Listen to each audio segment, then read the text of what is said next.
Olá, aluno, olá, aluna do Enem. Meu nome é Angélica, sou professora de História e o tema da nossa aula de hoje é As Primeiras Civilizações. Na aula de hoje, nós iremos trabalhar com a habilidade que diz o seguinte: analisar e caracterizar as dinâmicas das populações, das mercadorias e do capital nos diversos continentes, com destaque para a mobilidade e a fixação de pessoas, grupos humanos e povos, em função de eventos naturais, políticos, econômicos, sociais e culturais. Bem, gente, o foco da nossa aula de hoje é entendermos aí o surgimento das primeiras civilizações. Mas antes que a gente entre de fato, em destrinchar, ampliar o nosso olhar acerca das primeiras civilizações, é preciso que a gente aí compreenda o que significa civilização. A gente vem na pegada aqui de desconstruir, na nossa última aula, eu disse para vocês que a história, a função é desnaturalizar, para desconstruir, para construir, e isso nos dá liberdade. Então é preciso que a gente também pare para pensar o seguinte: mas que primeiras civilizações são essas? Normalmente, quando a gente abre o livro didático, e que aparece ali Mesopotâmia, Egito, lugares distantes da gente, a gente pensa assim: nossa, mas será que civilizações têm que seguir esse mesmo caminho, tem que ter seguido no mesmo tempo, ter se construído da mesma forma? Aí a gente utiliza um dos conceitos que nós construímos na aula passada, que é cultura, a respeito da diversidade cultural. Então, diante disso, nós podemos perceber que até mesmo o conceito de civilização, ele precisa ser aí analisado. Para você, o que seria civilização? Normalmente, o que ficou do processo colonizador, do civilizatório, estaremos levando, os colonizadores, a justificativa, estamos levando a civilização até aqueles grupos que vivem num estado de barbárie, de selvageria. Tenho certeza que vocês já devem ter estudado isso em história. Essa justificativa eurocêntrica desse processo de colonização acaba que está envolto, está dentro desse processo aí, dentro desse conceito de civilização que a gente tem hoje. Então, nós precisamos aí ampliar nosso olhar sobre civilização antes de entrarmos no surgimento dessas civilizações que nós vamos estudar aí. Civilização é um complexo conceito da antropologia e da história. Numa perspectiva evolucionista, paro aqui. Quando nós falamos em essa perspectiva evolucionista, nós temos que recordar a linha do tempo da divisão tradicional da história. Nós temos uma linha do tempo construída pelos europeus, da história da humanidade.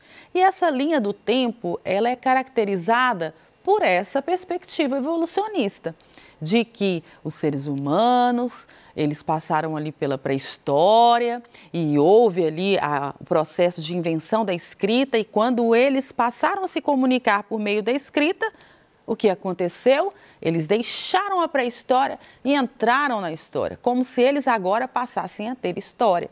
Então, essa linha do tempo, ela é eurocêntrica e ela também classifica ali, coloca ali os principais acontecimentos que são interessantes e que condizem com a história da Europa. Então, a gente precisa problematizar isso. Da mesma forma, o conceito de civilização. Então, não podemos ter uma noção, evolutiva, como lá no século XIX, quando eles construíram essa linha do tempo, de que para se alcançar aquela civilização, nossos indígenas, por exemplo, olharíamos para trás e falaríamos: eles estão atrasados. Já que lá na linha do tempo, quando os europeus chegam até o Brasil, eles estavam na Idade Moderna. Então, nós estávamos bem atrasados.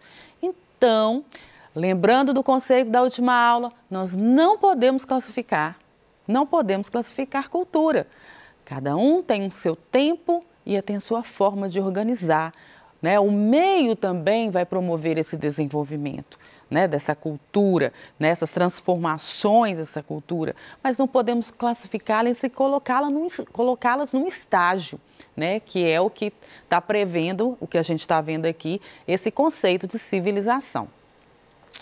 Então, vamos repetir aqui. Numa perspectiva evolucionista, é o estágio mais avançado de determinada sociedade humana, caracterizada basicamente pela sua fixação ao solo, mediante construção de cidades, daí derivar do latim civita, que designa cidade, e civile, civil, o seu habitante.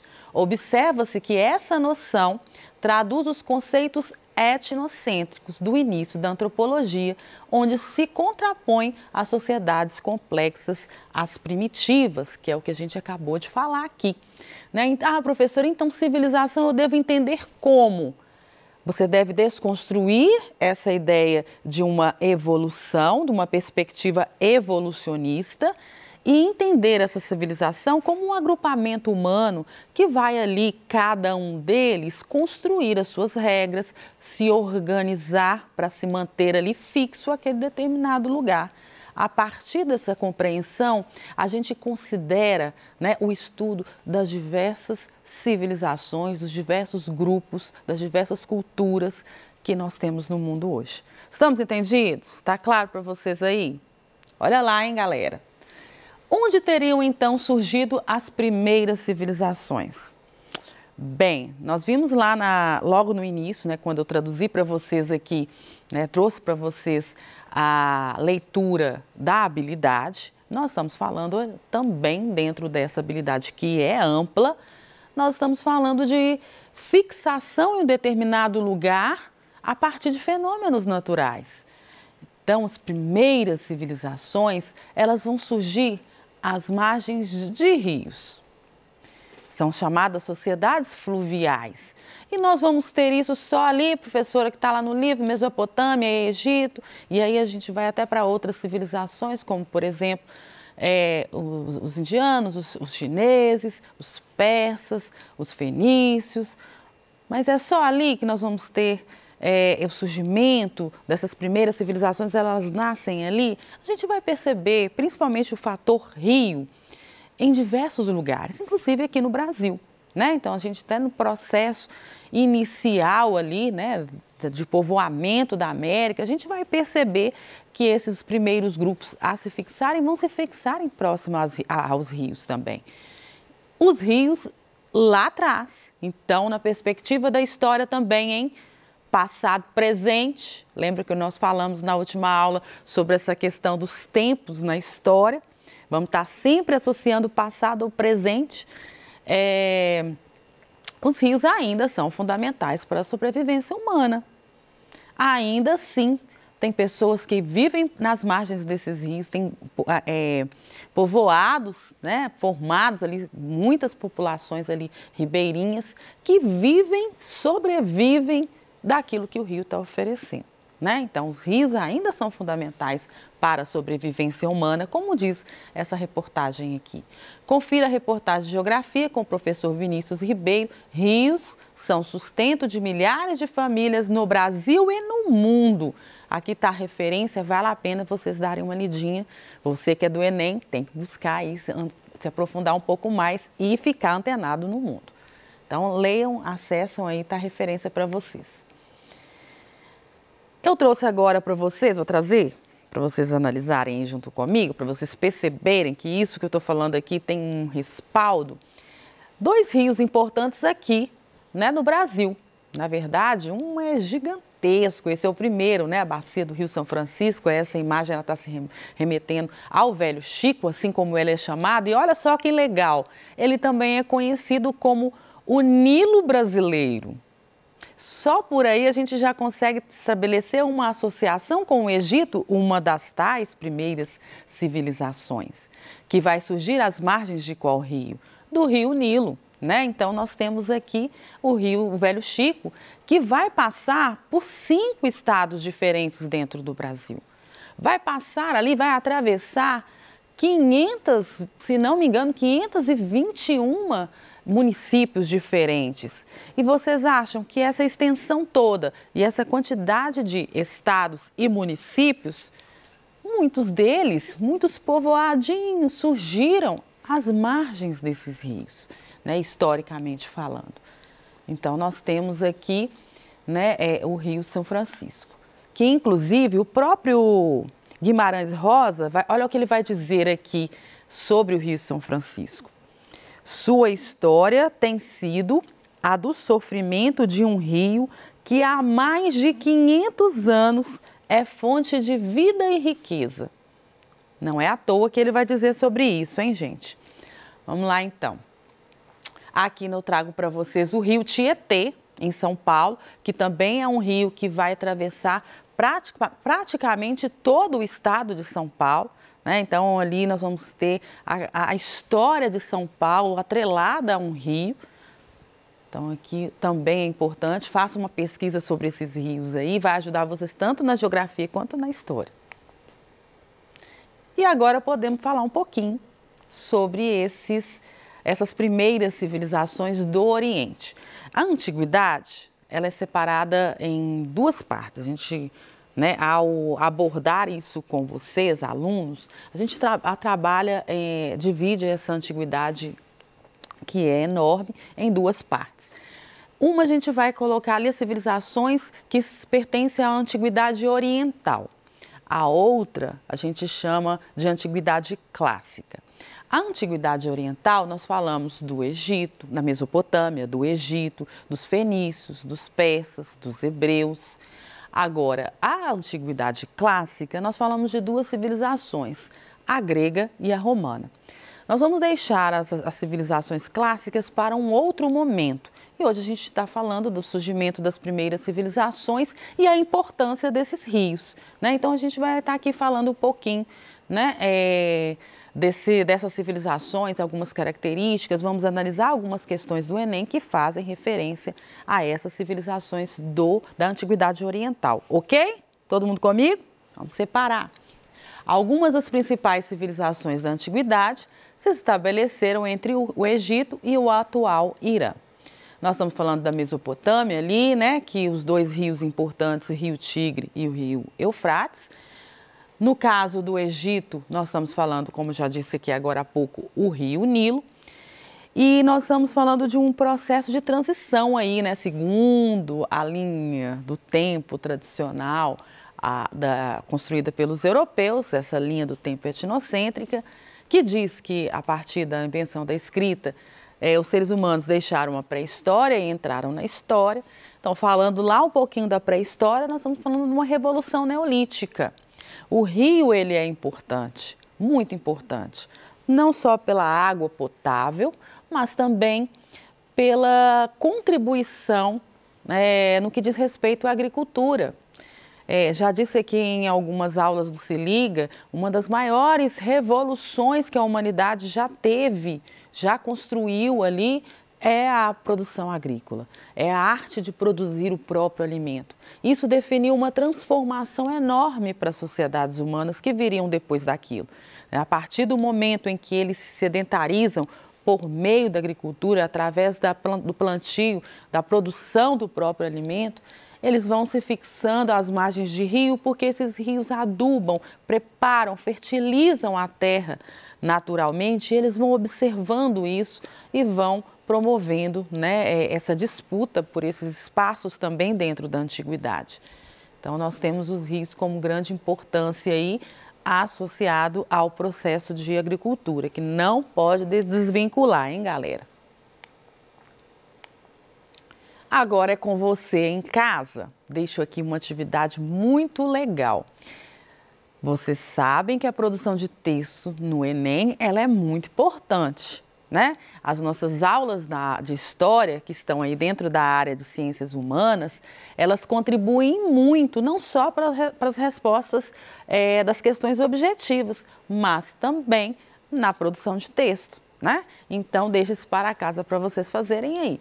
Produza um texto sobre as mudanças ocorridas através da ação do homem e a relação com a estrutura organizacional dos grupos sociais, né? Nós já tivemos aqui muitas informações e vocês podem mobilizar todas elas aí para construir um texto bem bacana. Depois até um feedback para a gente aí, ok? A vida de uma família egípcia sobre as águas do Nilo, para vocês perceberem aí como que esses rios são ainda disputados. Ah, uma outra coisa importante, hein, galera? Será que a forma como nós nos relacionamos com a natureza tá bacana? Pois é. Esses rios que historicamente deram vida a muitas culturas, muitos povos, hoje, será que são tratados da maneira como devem ser tratados? Será que eles estão limpos? Será que eles estão sendo cuidados? Isso é algo que vocês também têm que analisar aí, ampliar esse olhar. No Cairo, capital do Egito, milhares de famílias são como a família de Haishem, um pescador que, com seu trabalho, precisa sustentar a mulher e seus 3 filhos. O dinheiro, fruto da pesca, não é suficiente para comprar uma casa em terra firme. Por isso, eles vivem em um barco, flutuando nas águas do rio Nilo, em frente às luxuosas residências da capital egípcia. Seus filhos sonham com uma casa e com os estudos. Da mesma forma que a gente percebe aqui as margens, né, desse rio Nilo aí, a gente vai também perceber ao longo de todos os rios que deram vida aos povos e culturas da humanidade, ok? Em diversos lugares do planeta. Falando então nas primeiras civilizações, Mesopotâmia, Egito, hebreus, fenícios e persas, que fazem parte aí dessa antiguidade oriental, o que eu devo saber deles, professora, para o Enem? Gente, vocês devem avaliar as contribuições deixadas por esses povos. Quais são as contribuições deixadas por cada um deles? Isso é muito importante que vocês registrem aí. Nós vamos agora avaliar uma questão do Enem para que a gente possa perceber como que essas contribuições aí são cobradas a partir das questões do Enem. Então vamos lá. Uma questão do Enem de 2020. Veja aqui uma edição do Enem bem recente. Sexto rei sumério, governante entre os séculos 18 e 17 a.C. e nascido em Babel, Hammurabi, pronúncia em babilônio, foi fundador do primeiro império babilônico correspondente ao Iraque, unificando amplamente o mundo mesopotâmico, unindo os semitas e os sumérios e levando a Babilônia ao máximo esplendor.